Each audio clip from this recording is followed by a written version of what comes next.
안녕하세요. 저는 최근에 이혼하고 지금은 30대의 마지막을 보내고 있는 돌싱녀입니다. 제가 친정 부모님께는 알리지 않고 이혼을 했었는데 시간이 조금 지난 오늘에서야 친정 부모님께 사실대로 털어놨네요. 이제껏 혼자서 끙끙 앓았었는데 털어놓고 나니 이제야 10년 묵은 채증이 내려가는 기분이에요. 처음 제 이혼 소식을 들은 부모님은 당연히 충격받으신 표정으로 저를 쳐다보셨어요. 곧이어 이혼하게 된 이유를 말씀드리니 당장 시댁에 찾아가겠다고 노발대발을 하시더라고요. 맞습니다. 저는 답이 안 나오는 시댁 식구들 때문에 이혼을 하게 된 거예요. 지금부터 제가 왜 남편과 이혼을 할 수밖에 없었는지 그 이유를 여러분들께도 들려드리려고 해요. 저는 지금은 외동딸이나 다름이 없지만 몇 년 전까지만 해도 5살 터울의 오빠와 부모님, 이렇게 저희 가족은 4식구였어요.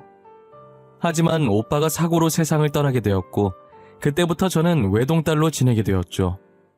사법고시를 준비하던 오빠가 예고도 없이 떠난 후 막내였던 저는 한순간에 맏딸, 집안의 가장이 되었고 부모님은 오빠에게 걸었던 기대를 제게 걸기 시작하셨어요.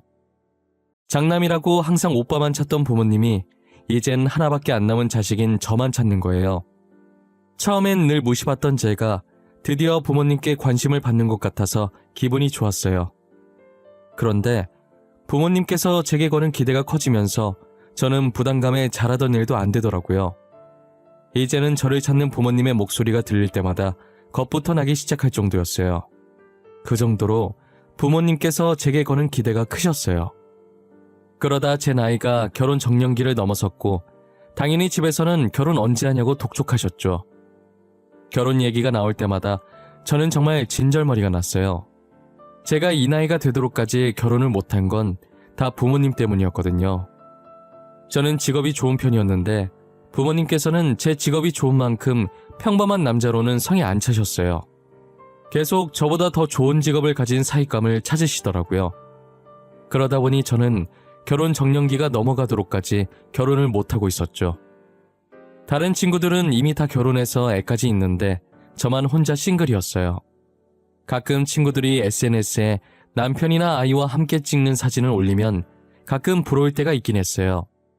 저도 누군가의 아내로 누군가의 엄마로 행복한 가정을 이루며 살고 싶은 꿈이 있었거든요. 친구들한테 결혼해서 좋냐고 물으면 괜히 제 눈치를 보는 것인지 아니면 진짜 진심인 것인지는 모르겠지만 결혼하지 말라고 손사래를 치더라고요. 싱글일 때가 좋은 거니까 지금 이 순간을 즐길 수 있을 때 마음껏 즐겨 놓으라면서요. 간혹 친구들의 시집살이를 들으면 많이 힘들어 보이긴 했어요. 특히나 신우가 있는 집안은 시어머니의 신우까지 더해져서 장난이 아니라는 거예요. 명절이 제일 무서운 날이라며 여자들끼리 기싸움하다가 진을 다 뺀다고 하더라고요. 저는 그런 얘기들을 들으면서 만약에 제가 결혼을 하게 된다면 신우가 있는 집안엔 절대 결혼하지 않기로 마음먹었어요. 그렇지만 결혼이라는 게 제 입맛대로 할 수 있는 게 아니잖아요. 그리고 확실히 누나나 여동생이 있는 남자와 없는 남자의 태도가 달랐어요. 외동이거나 남자 형제가 있는 남자들은 저를 이해하는 척은 하지만 전혀 이해를 못했죠. 그런데 여자 형제가 있는 남자들은 눈치도 빨라서 제 표정이 조금만 달라져도 금방 눈치채고 알아서 제가 원하는 것을 척척 하더라고요. 그래서인지 제가 미래를 생각하며 만난 남자들은 다 여자 형제가 있었어요. 하지만 매번 부모님께서 마음에 안 들어 하셔서 결혼까지는 가지 못했죠. 저는 30 중반이 되어서 직장 동료의 소개로 만난 남자가 한 명 있었어요. 그 남자가 바로 제 남편이었는데요. 깐깐한 저희 부모님 때문에 남편이 대단한 직업의 소유자인 줄 아시겠지만 남편은 대기업에 다니는 저보다 월급이 훨씬 적은 중소기업에 다니고 있었어요. 남편 직업만 보면 당연히 부모님의 반대로 저희가 결혼을 못했어야 했는데 제가 남편을 제 직장 상사라고 거짓말을 쳐서 결혼할 수 있었어요. 지금은 거짓말 친 제 자신을 너무 원망하고 있지만요. 연애 시절 남편은 너무 다정하고 저밖에 모르는 사람이었어요. 제가 원한다고 하면 자기 간도 기꺼이 내어줄 사람이었죠. 취미며 좋아하는 음식이며 개그 코드까지 맞는 구석보다 안 맞는 구석을 찾는 게 더 빠를 정도로 저희는 모든 것이 잘 맞았어요. 이렇게 잘 맞는 사람이 과연 또 있을까라는 생각이 들었고 정말 놓치고 싶지 않을 정도였죠. 그런데 하나 걸리는 점이 있다면 그건 바로 남편의 여동생이었어요. 남편은 저보다 2살 연상이었고 남편의 여동생은 저보다 6살이나 어렸어요. 남편과 8살 차이가 나는 여동생은 거의 누뚱이나 다름이 없었죠. 처음엔 여동생이 있다는 이야기를 듣고 결혼을 해도 될지 아주 잠깐 망설이긴 했었어요. 하지만 콩깍지가 너무 씌어 있어서 그간 친구들 했던 말이 하나도 생각이 나지 않았고 남편과 결혼해서 여동생이랑 같이 살 것도 아닌데 그게 무슨 걱정인가 싶었어요. 결혼 날짜를 잡을 때까지도 주변에서는 그 나이까지 남자가 결혼을 못한 데에는 이유가 있을 거라고, 이제 연애한 지 5개월밖에 안 됐는데 결혼을 너무 성급하게 결정한 것 아니냐고 하더라고요. 그렇게 치면 반대로 저도 이 나이까지 결혼 못했는데 남편과 똑같은 상황이었죠. 제가 그때 콩깍지가 아니라 귀신에 씌었던 건지 당시에 조언이랍시고 해주는 얘기들이 제 귀에는 하나도 안 들어왔어요. 저는 주변의 만류에도 남편이 하기 나름일 것이라는 생각을 하고 남편 하나만 믿고 결혼을 했어요. 그런데 걱정과는 다르게 막상 결혼해서 생활해보니 저희 부부가 분가를 하니까 시댁에 갈 일이 잘 없어서 시어머니와 시누랑 마주칠 일이 별로 없었어요. 명절이나 제사 같은 큰 행사가 아니면 연락도 잘하지 않으셨죠. 얼굴 볼 일이 없으니 당연히 시댁살이 같은 건 없었고요. 남편도 결혼 전과 변함없었고 같이 살면서 의외의 모습을 많이 봐서 오히려 이전보다 더 좋아졌어요. 남편은 제가 알고 있던 것보다 훨씬 다정했고 섬세한 사람이었죠. 제게 부족한 부분들이 있으면 남편은 그 부분에 대해 불평하지 않고 이해하며 같이 채워나갔어요. 그런 모습들을 보면서 이 사람과 결혼하길 정말 잘했다는 생각이 들었죠. 무슨 일이 생기든 남편과 함께라면 다 이겨낼 수 있을 것만 같았어요. 정확히 2년 후 남편의 카드 거래 내역을 보기 전까지만요. 결혼하고 나서 저희 부부의 돈 관리는 남편이 하고 있었어요. 아무래도 남편이 재무팀에서 근무하고 있었기 때문에 아무것도 모르는 제가 하는 것보단 남편이 관리하는 게 더 나을 것 같다는 생각에 돈 문제는 전적으로 남편에게 믿고 맡겼었죠. 그리고 쓰잘데기 없는 곳에 돈을 안 쓰는 양반인 걸 잘 알아서 아무 의심을 안 했던 것 같아요. 저희는 남편 통장에 돈을 넣었고 은행에서 한 통장으로 여러 카드를 만들 수 있다고 하길래 남편 명의로 된 카드를 2개 만들어서 각자 하나씩 들고 다니면서 쓰고 있었어요. 1년 반 정도는 정말 아무 문제 없이 잘 썼었어요. 그러다 제가 한번 결제를 잘못하는 바람에 취소할 일이 있었는데 주말이라 전화 취소는 못하고 요즘은 온라인으로 다 해결이 되길래 혹시나 하는 마음에 남편 노트북으로 카드 내역서를 잠시 살펴봤었어요. 그런데 분명히 은행에서 카드 2개를 발급했었는데 언제 발급했는지도 모를 카드가 하나 더 있더라고요. 그 카드 내역서에는 누가 봐도 여자가 갈 법한 장소와 물건들을 산 내역이 찍혀 있었어요. 네일샵이며 마사지샵이며 거기다 성형외과까지 찍혀 있더라고요.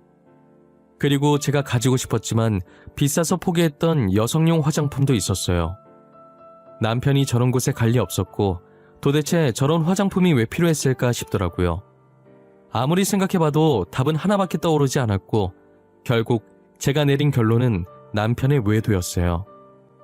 최근 들어서 퇴근도 늦어지는 것 같고 밤늦게 나가는 일들도 잦았었거든요.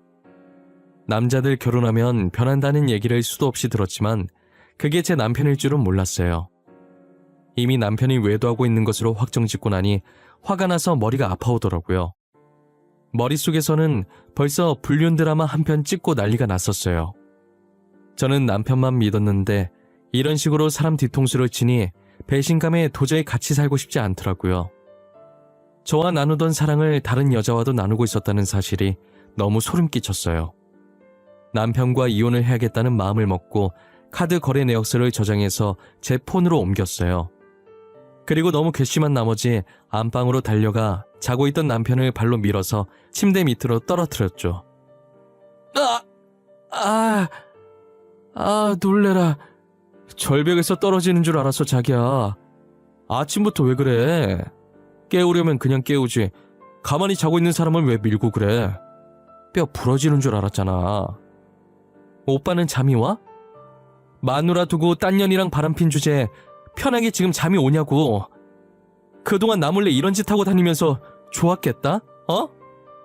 딴 년이라니. 나 아무것도 안 했어. 내가 너 몰래 무슨 짓을 했다는 거야? 나야말로 자고 있다가 이게 무슨 봉변인지 모르겠네. 바람핀 놈들은 얼굴에 철판을 얼마나 깔고 다니길래 그 짓거리를 하고도 이렇게 당당한 거야? 남자들 결혼하면 변한다더니 오빠도 똑같아. 꼴 보기 싫어. 내가 바람을 폈다고? 너 진짜 아까부터 무슨 말을 하는 거야? 내가 너 두고 바람을 왜 펴? 나 진짜 그런 놈 아니야. 너도 알잖아. 나한테 너밖에 없는 거. 이래서 증거 없이 따지면 안 된다니까? 이거 똑똑히 봐. 당신이 외도했다는 증거니까.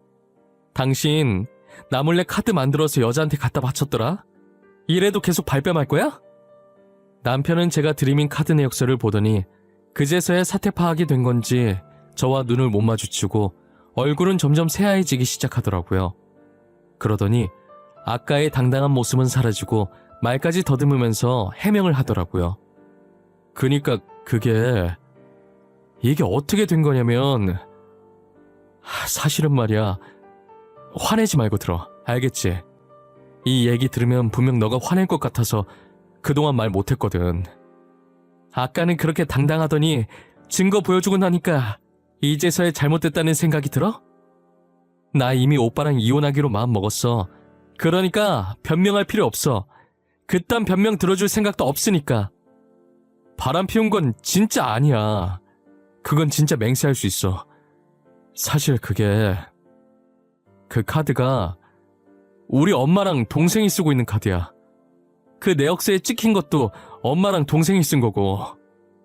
뭐? 어머님이랑 아가씨가 그걸 왜 쓰는데? 아니, 왜 내 허락도 없이 당신 마음대로 그랬어? 통장에 당신 돈만 있어? 아니잖아. 적어도 나한테 물어보고 결정했어야지. 나도 이렇게까지 흥청망청 쓸 줄은 몰랐어.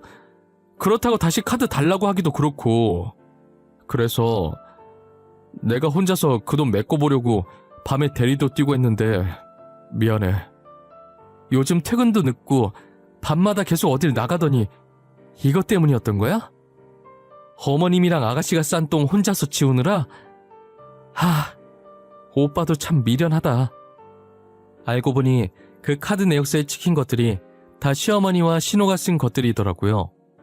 돈 버는 저도 벌벌 떨면서 결제하는 것들을 시어머니와 신우는 아무 일도 안 하면서 남의 돈으로 저런 것들을 다 하고 다녔다는 게 너무 화가 났어요. 누구는 남 밑에서 좋은 소리 안 좋은 소리 다 들어가며 힘들게 돈 벌고 있고, 누구는 집에서 놀면서 남의 돈을 자기 돈 마냥 쓰고 있고, 지금 이게 무슨 경우인가요?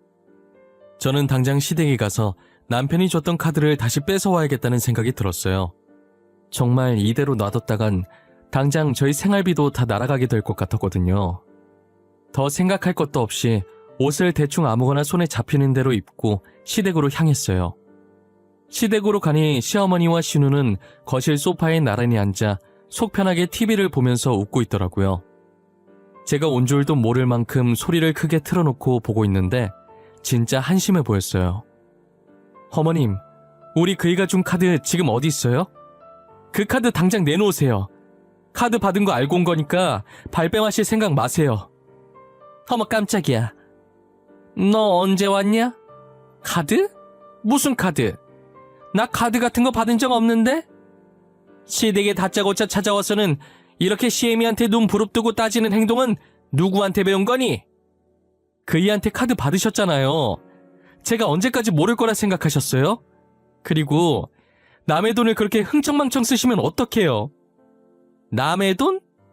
그게 어떻게 남의 돈이야? 우리 아들 돈이지. 이만큼 키워줬는데 우리 아들 돈도 내 마음대로 못 쓰니? 카드 안 받으셨다더니 받으셨네요. 주세요 당장. 카드 어디 있어요? 다시는 저희 돈 마음대로 쓰지 마세요. 그거 아드님 돈 아니고 거의 다 제 돈이에요. 언니 진짜 꽉 막혔다. 언니가 저희 집으로 시집 왔으니까 언니도 이제 저희 식구 아니에요? 가족이 돈 좀 필요하면 서로 도우면서 살아야지. 그것 좀 썼다고 뭘 그렇게까지 화를 내고 그래요? 뭘 그렇게까지 화를 내냐고요? 아가씨, 그렇게 돈이 필요하면 집에서 놀지만 말고 일을 하세요. 우리는 무슨 돈을 낳아요? 아니잖아요. 저희도 다 남 밑에서 힘들게 일해서 번 거예요. 아, 네네. 남 밑에서 정말 수고가 많으시네요. 아니, 막말로 제가 오빠 통장에 있는 돈 쓰는 건데 언니 돈이라는 증거가 없지 않아요? 저희는 당연히 오빠 돈이라고 생각하고 쓴 거잖아요.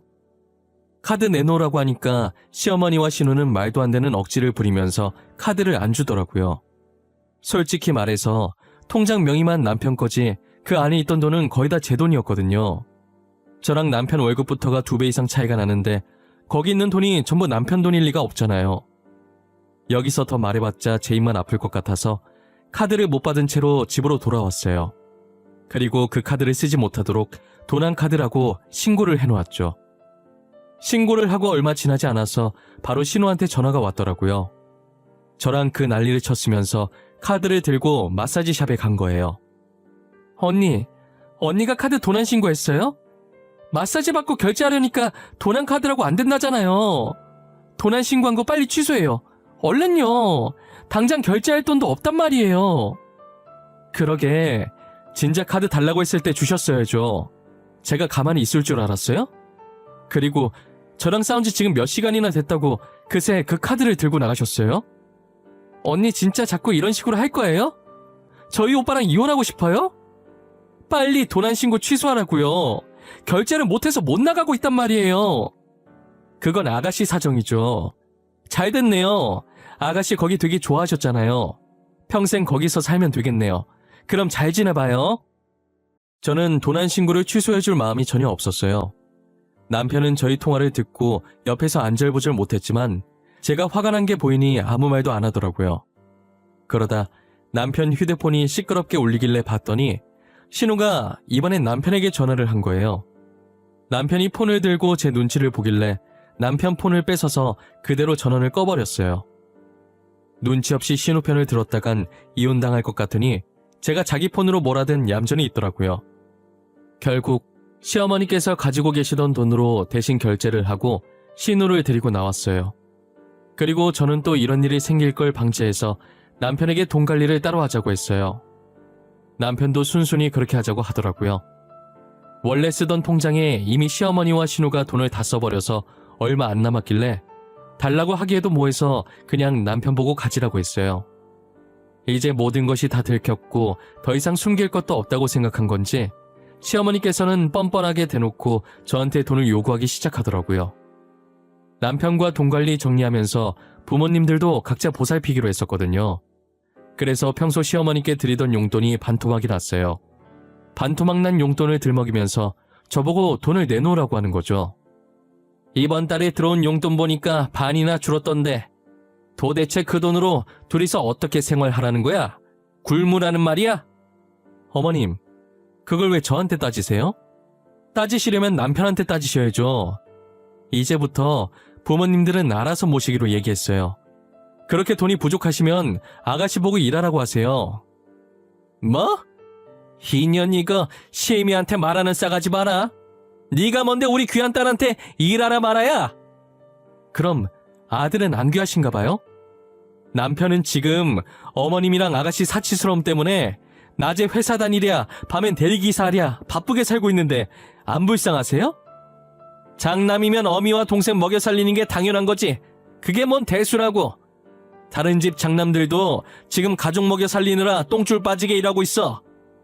저는 시어머니의 태도를 보고 제 남편이 진짜 시어머니의 친아들이 맞는지 의심스러웠어요. 어떻게 저런 성품을 가진 사람한테 착한 남편이 태어난 건지 정말 의문이었죠. 시어머니께서 찾아오실 때마다 돈을 준 적은 단 한 번도 없긴 하지만 돈 못 받을 거라는 걸 알면서도 꾸준히 오셔서 제게 번 돈을 요구하시더라고요. 그러다 한 번은 시어머니께서 신우가 급하게 수술해야 하는데 당장 수술비 결제할 돈이 없어서 수술을 못하고 있다며 울면서 제게 전화를 하신 거예요. 일단 무슨 일 때문에 수술을 해야 하는지는 몰라도 너무 급해 보여서 돈을 몇백만 원 보내드리긴 했어요. 돈을 보내고 생각해봤는데 보통은 수술하고 입원 기간이 얼마나 될지 모르니 퇴원 수속할 때 수술비랑 입원비를 한 번에 결제하지 않나요? 계속 의심은 들었지만 진짜 아플 수도 있는 거니까 섣불리 따지고 들 수가 없었어요. 그래서 1시간 정도 고민하다가 남편에게 전화를 해서 슬쩍 떠봤어요. 오빠, 일하고 있었을 텐데 미안해. 다름이 아니고 아가씨 말이야. 아가씨 별일 없지? 잘 지내지? 갑자기 지연이는 왜? 걔야 늘 잘 지내지. 아까도 백화점 간다고 들떠있던데? 돈이 어디서 난 건지는 모르겠는데 지금 명품 가방 살 거라고 신났더라고. 몰래 알바라도 했나? 뭐? 백화점에 간다고 했다고? 언제 그랬는데? 아가씨랑 최근에 통화한 게 언제야? 아가씨 아픈 거 아니었어? 지연이 아프대? 어디 아프대? 난 그런 소리 전혀 못 들었는데. 잠깐 체했었나? 지금 통화 목록 보고 있는데 20분 전에 통화했네. 근데 그건 왜? 20분 전에 통화했다는 남편의 말에 대꾸도 안 하고 전화를 끊어버렸어요. 그리고 저는 퇴근하자마자 시댁으로 달려갔죠. 시댁에 갔더니 저를 맞이하는 건 수술받아서 병실에 누워있어야 할 신우가 떡하니 거실에서 고기를 구워 먹고 있는 모습이었어요. 그것도 명품 가방을 애기 다루듯이 애지중지 껴안으면서요. 주방에서 고기를 더 가지고 나오던 시어머니는 저를 보자마자 놀란 나머지 들고 있던 고기를 위로 던져서 바닥에 다 떨어뜨리시더라고요. 시어머니의 놀라는 소리에 신우도 고기를 입에 넣으려고 하다가 저희 쪽을 쳐다봤고 저와 눈이 마주치자마자 젓가락을 떨어뜨리더라고요. 일단 저는 아무 말도 하지 않았고 휴대폰을 들어서 남편에게 당장 시댁으로 오라고 했어요. 남편이 시댁으로 오는 동안 셋은 그 자리에서 누구 하나 움직이지 않고 어색한 기류만 흐르고 있었어요. 그러다 신우는 들고 있던 명품 가방을 조용히 다시 종이백에 넣더라고요. 유진아, 무슨 일이야? 나 왜 오라고 한 거야? 근데 여기 분위기가 왜 이래? 나 없는 동안 싸웠어? 야 지연아, 엄마랑 언니 싸웠어? 거기는 왜 또 땅바닥에 뒹굴고 있대? 오빠, 여기서 선택해. 시댁이야 나야. 어머님이랑 아가씨야 아니면 나야. 딱 한 번 기회 줄 거야. 잘 생각해보고 선택해. 다짜고짜 웬 뚱딴지 같은 소리야. 선택하면 어떻게 되는 건데? 아니, 갑자기 내가 왜 선택해야 하는 건데? 설명을 해줘야 고르던지 말던지 하지. 시댁 선택하면 나랑 이혼하는 거고 나를 선택하면 앞으로 시댁이랑은 영 끊어야 돼. 오늘 어머님이 아가씨 수술해야 된다고 나한테 500만 원이나 가져가셨어. 뭐? 엄마, 지연이 어디 아픈데? 어디 아프길래 500만 원이나 가져간 거야? 그 정도면 큰 수술 아니야? 그래서 언제 수술하는데? 아가씨 수술 안 해. 지금 보는 것처럼 너무 건강해서 수술 같은 건 아마 영원히 안 할 것 같네. 나한테는 수술한다고 거짓말치고 그 돈으로 명품 가방 사셨댄다. 그러고 고기가 잘도 넘어가네. 간도 커 아주. 제 말을 듣고 남편도 어이가 없었는지 헛웃음만 치고 더 이상 말을 하지 않더라고요. 저는 이 자리에서 당장 시댁인지 저인지 남편 보고 선택하라고 했어요. 남편은 어떻게 고르냐고 저도 포기 못하고 시댁도 핏줄이라 포기를 못하겠대요. 남편의 말에 시어머니와 신우도 제 바지가랑이를 잡고 매달리는 거예요. 아가, 내가 잘못했다. 아무리 그래도 그런 거짓말을 하면 안 됐는데 내가 잘못했어. 우리 아들은 아무 잘못이 없지 않니? 그러니 이혼만은 안 하면 안 되겠니? 그래요, 언니. 저희가 잘못했어요. 오빠는 아무것도 몰랐어요. 제가 명품 가방이 너무 갖고 싶어서 제가 그렇게 하자고 한 거예요. 다시는 이런 일 없을 거예요. 오빠가 무슨 죄예요? 우리가 정말 잘못했다. 이혼은 다시 생각해보면 안 되겠니? 내가 이렇게 비마. 아무것도 몰랐던 우리 아들. 우리 때문에 이렇게 이혼당하면 너무 불쌍하잖니? 언니, 제가 내일 가방 다시 환불해서 돈 돌려드릴게요. 그러니까 제발요. 한 번만 봐주세요. 네? 절대 다시는 안 그럴게요. 약속할게요. 각서 쓰라면 각서도 쓸게요. 저는 시댁 식구의 사과는 더 이상 필요가 없어서 아무런 대꾸도 하지 않았어요. 남편은 절대 가족을 버릴 수 없는 성격이라는 걸 누구보다 잘 알고 있었기 때문에 제가 먼저 이혼하겠다고 말하고 저를 잡고 있던 시어머니와 신우 손을 뿌리치고 시댁에서 빠져나왔어요. 저는 곧장 집으로 갔고 제 짐을 다 챙겨서 일단 당분간만 친구 집에서 살기로 했어요. 날이 밝는 대로 이혼 소송을 하러 갔어요. 처음 발견했던 남편의 카드 명세서와 시어머니와 통화했던 것, 그리고 돈 보낸 내역까지 증거로 제출했어요. 업무 특성상 제 휴대폰으로 전화하면 자동으로 녹음이 되게 설정해놨었기 때문에 시어머니와 통화했던 것이 다 녹음되어 있었죠. 그리고 남편한테 시댁에 오라고 했을 때도 전화를 끊자마자 휴대폰에 있던 녹음 기능을 이용해 시댁에서 나눈 대화들도 다 녹음을 해놔서 그것도 같이 증거로 제출했어요. 이혼 소송이 생각보다 오래 걸리지 않았던 것 같아요.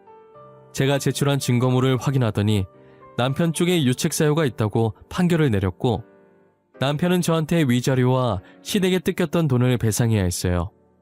하지만 당장 제게 줄 돈이 없어서 결국 남편의 월급을 압류했죠. 아직까지도 매달 남편에게 위자료를 나눠서 받고 있어요. 벌써 이 일도 3달 전 일이 됐네요. 시간이 어쩜 이리도 빨리 가는지 모르겠어요. 저는 3달 동안 친구에게 생활비를 반 보태면서 생활하다가 드디어 오늘 본가로 돌아갔네요. 부모님께 어떻게 말을 꺼내야 할까 고민하다 보니 3달이 지나 있더라고요. 지금 이렇게 글을 쓰고 있는 와중에도 거실에서는 부모님께서 화내는 소리가 들려요. 전 남편에게 통화를 한 것인지 아버지께서 이놈 저놈 소리를 다 하고 계시네요. 저는 아마 앞으로 재혼은 절대 안 할 것 같아요. 결혼 생활을 해보니 결혼은 저랑 안 맞는 것 같더라고요. 언젠간 좋은 사람이 생긴다면 생각은 한번 해보겠지만 안 할 확률이 확실히 높아요. 그리고 제가 신호의 안 좋은 면만 말한 것 같은데 제 신호가 그랬었다는 거지 안 그런 신호분들도 분명 많을 거예요. 여기에 올라오는 사연 가끔 들으면 신호와 친구처럼 지내시는 분들도 많더라고요. 그러니 본인도 누군가의 신호인데 제 글에 신호가 나쁜 존재라 적혀있다고 기분 나쁘게 생각은 하지 않으셨으면 좋겠어요. 본인 같은 신호가 있는 반면에 아직도 저렇게 나쁜 신호도 존재하는구나 라고만 생각해주세요. 이제 저는 부모님께도 이혼 소식을 전했으니 풀지 못했던 문제를 하나 푼 기분이에요. 앞으로는 저희 부모님도 챙기고 제 자신도 챙기면서 열심히 잘 살아보려고요. 이건 제 생각인데 아마 전 시어머니와 전 신우의 씀씀이는 평생 고쳐지지 않을 것 같아요. 결국 그 둘 때문에 죽어나가는 건 전 남편 하나뿐이겠죠. 여러분들도 결혼할 때 남편만 믿고 하지 마시고 주변 사람들까지 잘 알아보고 하셨으면 좋겠어요. 괜히 저처럼 남편 하나만 보고 결혼했다가 험한 꼴 당하면 안 되잖아요. 둘이 좋아서 하는 게 결혼인 건 맞지만 경험해보니 둘만 좋다고 다 되는 건 아니더라고요. 뭐든 신중해서 나쁠 건 없으니까 충분히 시간을 두고 뭐가 현명한 선택인지 잘 판단하시길 바래요. 이왕 결혼하는 거 남편과 죽을 때까지 잘 사는 게 좋잖아요. 지금까지 제 긴 이야기를 들어주셔서 감사하고 늘 건강하세요. 저는 여러분들의 앞길을 늘 응원하고 있겠습니다.